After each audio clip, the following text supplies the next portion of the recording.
Cornwall, located in the far west of Great Britain on a peninsula tumbling into the vast Atlantic Ocean, bordered to the north and west by the Celtic Sea, to the south by the English Channel, and to the east by the River Tamar. Join me, Victoria Jenner, a historian at the University of Exeter, as I go on an adventure across the duchy. From Tintagel in the northeast to Poole in the far west, I will be investigating maritime churches and questioning how far religion and the sea have played a prominent role in cultural constructions of Cornwall through time. These episodes will explore churches in relation to their communities, will involve getting up close to their natural environment, and following in the ancient footsteps of pilgrims.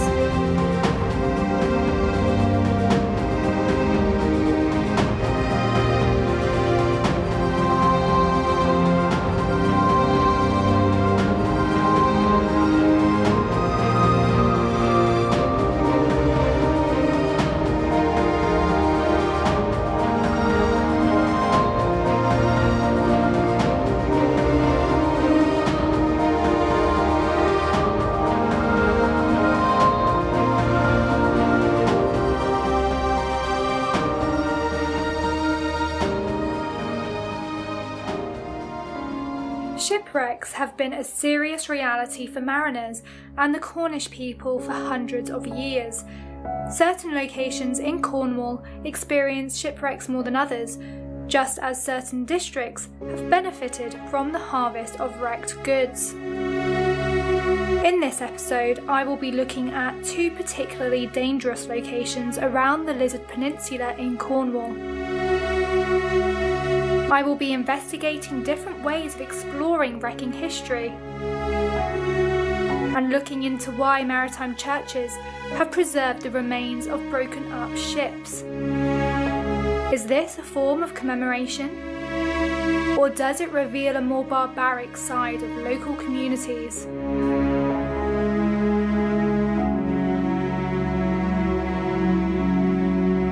Too many vast wooden whales have perished here.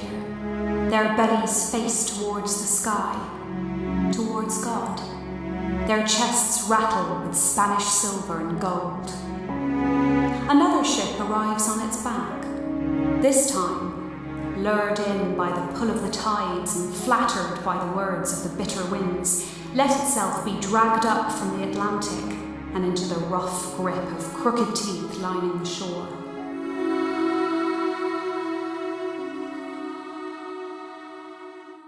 Lucy Watley's poem vividly conjures up one of many shipwrecks off this very hazardous coastline. Today I am here at Gunwallow's Church Cove, a location where mariners would have sought safe haven after a treacherous time at sea. And as you can probably tell, the waves are looking pretty wild behind me. But despite its beautiful setting, this has been an area that has suffered a high number of shipwrecks. The closest formal navigational aid was the Lizard Lighthouse, built in 1619, almost 10 miles away, which originally offered insufficient coal fire lighting until it was converted to oil lamps at the end of the 19th century. We therefore see churches erected at important or dangerous points on or near the coast for the warning and guidance of mariners. Gunwallow's Headland has a long history of capturing the imagination for shipwrecks. The numerous attempts to discover the most elusive wreck in Cornwall can be seen by walking to the end of the Howlsefron Cliffs, otherwise known as Hell's Headland. So I've walked beyond the church and I find myself just above Dollar Cove, and as you can see behind me there is actually a rock-cut path which is leading down to several extraordinary schemes that were committed in the mid-19th century to actually get to the Dollar Cove wreck, and one of these were to actually mine beneath the seabed to actually access the supposed site. Ironically, the most dramatic shipwrecks that happened on this very coastline aren't very well known. The sky's stomach growls, waiting to devour the king's prizes, sitting stuck in the Cornish sand at the ocean floor, like lost royal glitter or the jump of gunpowder in daylight. The poem talks about the wreckage of St. Anthony, a Portuguese merchant carrack that was the property of King John III of Portugal. Now, this ship was lost in January 1527 off Cornwall's fishing cove whilst on a voyage between Lisbon and Antwerp. St. Anthony's is an example of a wreck that has been historically recorded yet has remained a mystery. It wasn't until a holidaymaker actually found a copper ingo on the beach in 1981 until it was actually recorded and excavated in 1982 by marine archaeologists. You can almost envision the St. Anthony wreck amongst the rocky kelp-ridden outcrops emerging from the sand offshore from Low Bar. The general depth around the wreck is considered to be around 7 to 10 metres, depending on prevailing sand levels. I was interested in how far wrecks of ships actually impacted the landscape and wildlife, so I asked Sam Gill, an environmentalist, to demonstrate his techniques in freediving in Cornwall's Church Cove. As Sam is taking me through the correct technique to freedive in rough waters, I am excited to potentially discover the underwater wreck of the ski dam that has been buried for many years under the shifting sands.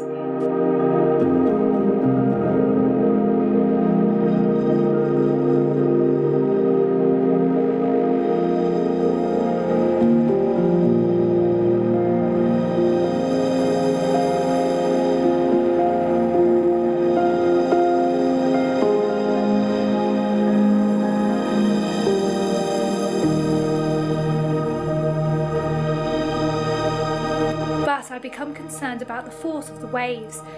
I realise that the wreck site just below me is dynamic and subject to rough Atlantic swells.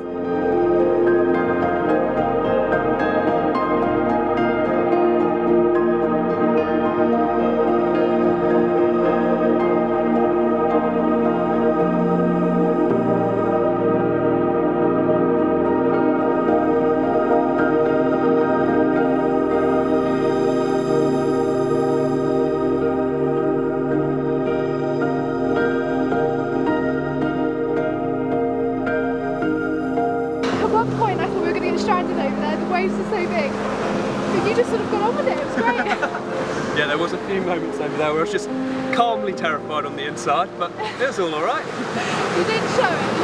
You kept your confidence, which is great.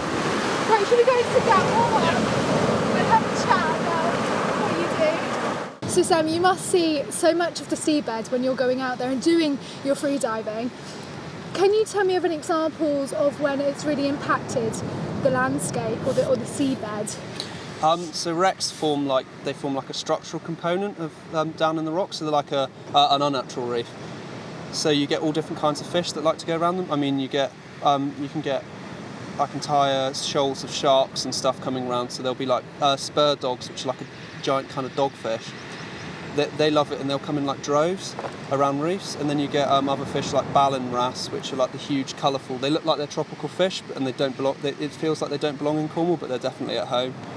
These shipwrecks, they're not only affecting and impacting the landscape, they're providing wildlife a new habitat, but they're also replenishing local supplies and giving something new for communities. And in a way that's still going on, because it's now you're a new generation of historians / environmentalists, and you're also reaping the benefits of these wrecks. So it's really quite beautiful in a way. It is, definitely.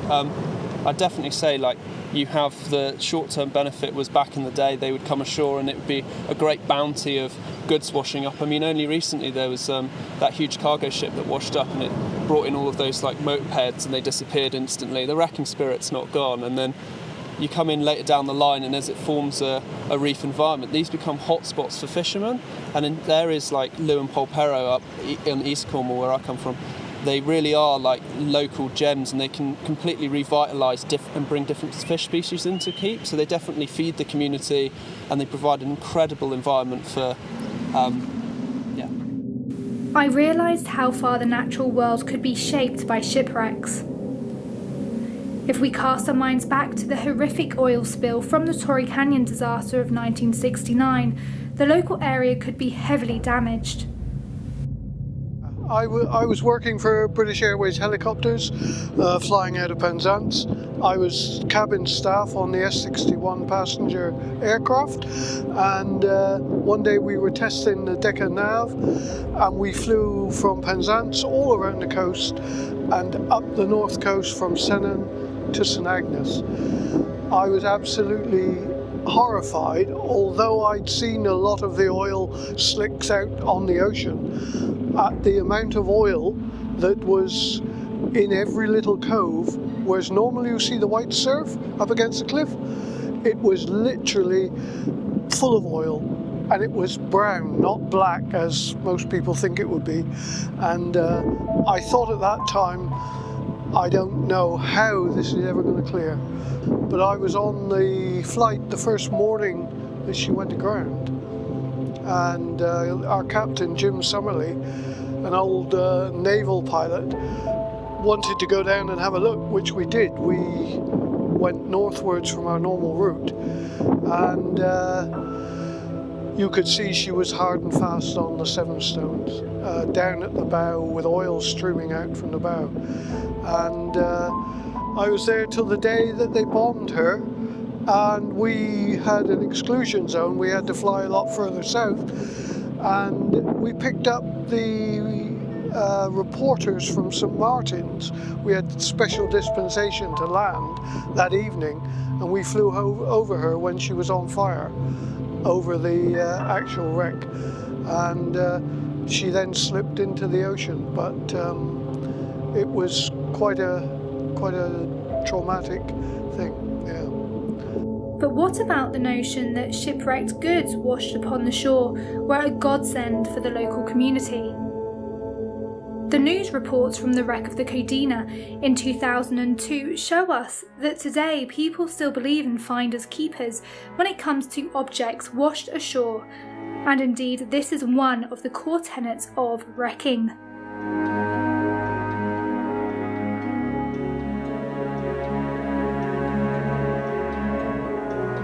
The belief that locals could claim goods washed upon the shore from dead wrecks, in other words wrecks with no survivors, became the root of one of the most gruesome myths of Cornish wrecking, that they would murder any survivors to ensure those claims. Local marine archaeologist Mark Milburn has explored many of these underwater wrecks along this treacherous coastline. I always class myself as a wreck enthusiast, because I really like wrecks. I like the stories, I like finding wrecks. It's the end of the story as far as I'm concerned. You know, when you find a wreck that's never been found, or even just finding remains of wreck that no one's seen before, you're connecting to that artifact 300, 400, 500 years ago. I mean, there's another wreck further around, and the oldest item we found dates between 1460 and 1500. It's a brass candlestick, and you're like, no one's seen this in over 500 years. That's a long time. You know, And what has been recorded here? Obviously, this whole coastline, there's so many wrecks. I mean, we've got 1684, 1789, the one you've just swum over, which you probably didn't even see, it's from about 1891. It's a steamship. There's a steam boiler down there, the propeller's still on the back of it, and that is just in a few metres of water around there. But sometimes you can go there, if the sand's sand's high, you don't see a thing. If the sand's low, you've got this entire ship laid out in front of you. And this is what this coast does. Sand comes and goes, stuff comes and goes. It's an amazing, I mean, today this is relatively flat and calm for this piece of coast. You come here on a rough day, you're fighting to stand up here. Everyone knows about the Dollar Cove, it's famous, it's been reported so many times. At that end of the beach, there's a protected site of the wreck called the Ski Dam, which was coming back in 1684 from Tangiers, for evacuation of Tangiers. And it just lost its way on the way back and ran aground. But it's one of those, nobody lost their lives. The locals helped everyone, nothing was stolen, maybe just a couple of musket rifles, and that was it. They reckon that the locals were not robbing wrecks. They were here to actually help people. And this is 1684, and there was no acts like the Grills Act from 1809 that says they had to recover bodies and all this sort of stuff. It was the locals were just really helpful. So what else have you found in this particular area? Well, we've explored the ski dam because it's a protected site. I'm the licensee for that. I'm a licensee for 5 of the protected sites along this piece of coast. And so we've explored the ski dam. We found more of it than ever has been recorded before. Who says you'll do it in the right manner, sort of thing. On the Dollar Cove, when we did the thing back in 2006 here with Colin Goldman, we recovered lots and lots of artefacts, which all went, we gave them to Colin. And there was loads and loads from a range of vessels. Could be 5, could be even 10 different vessels from there, because we had things from stainless steel cleats, which is off of a modern vessel, to old iron rings that go around masts and stuff. And there was just all sorts, all around that headland.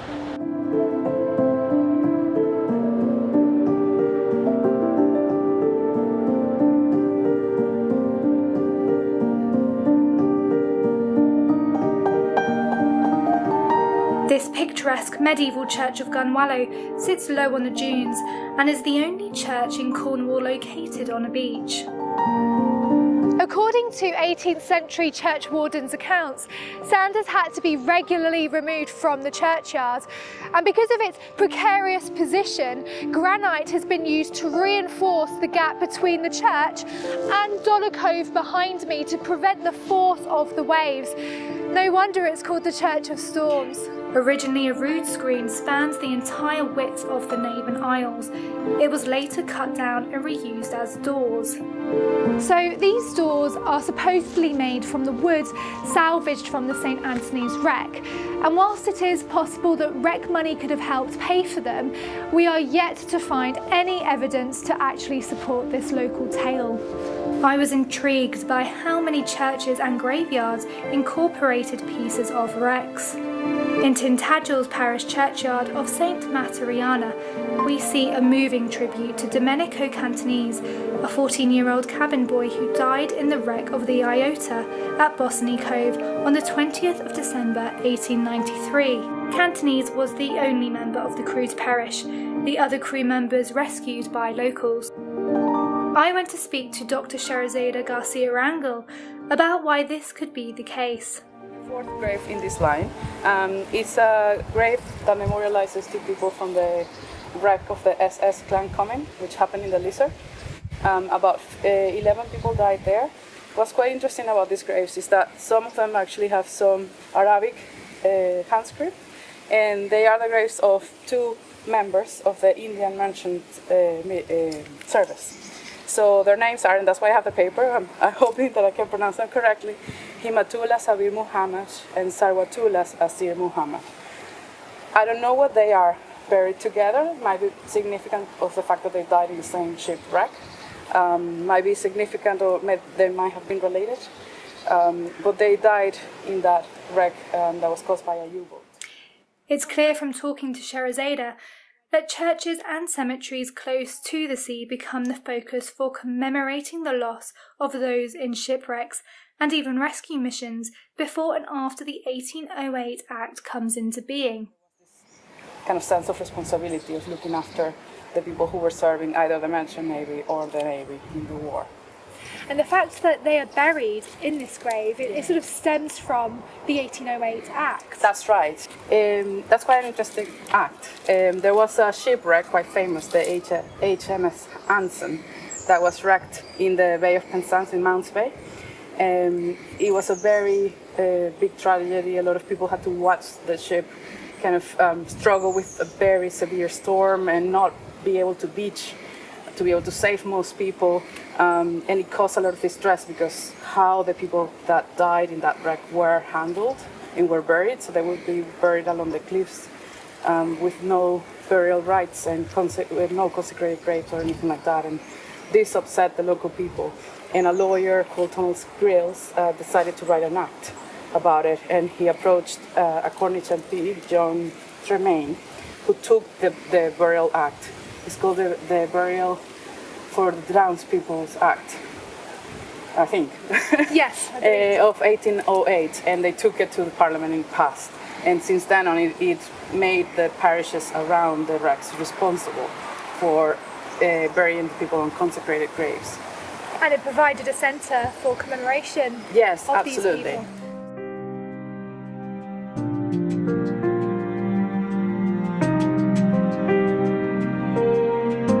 In the case of St. Keverne along the east coast, many Churchtown men bore shipwrecked victims to the graveyard where they would have Christian burials, laid to rest under the shadow of the old church. Exactly how many ships have been wrecked on the Manacles is not yet known. Some say 1,000, others say 3,000. But what we do know just by looking around this graveyard is that hundreds of people have drowned on those treacherous rocks. As I've walked around St. Keverne's graveyard, I've come across a vast number of mementos and graves to commemorate long past wrecks. As we walk in at the entrance, we see a great big carronade which commemorates the HMS Primrose, and then we have the plaque that looks at James Smith and celebrates his life, but also commemorates his death at the sinking of the Titanic. Thanks to the discoveries made by divers, the tragedies attached to shipwrecks have leapt the void of history and are once again real. This link with the past is one of the great fascinations of wreck diving and sheds light on why so many memorials are scattered in churches along the Cornish coast. But there is still a degree of ambiguity about whether people viewed the shipwreck sites themselves as places of memorialisation.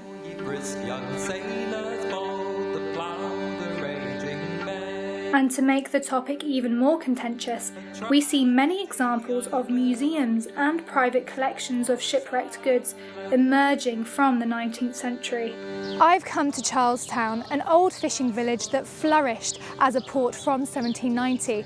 Today it is a privately owned harbour and a popular tourist hotspot.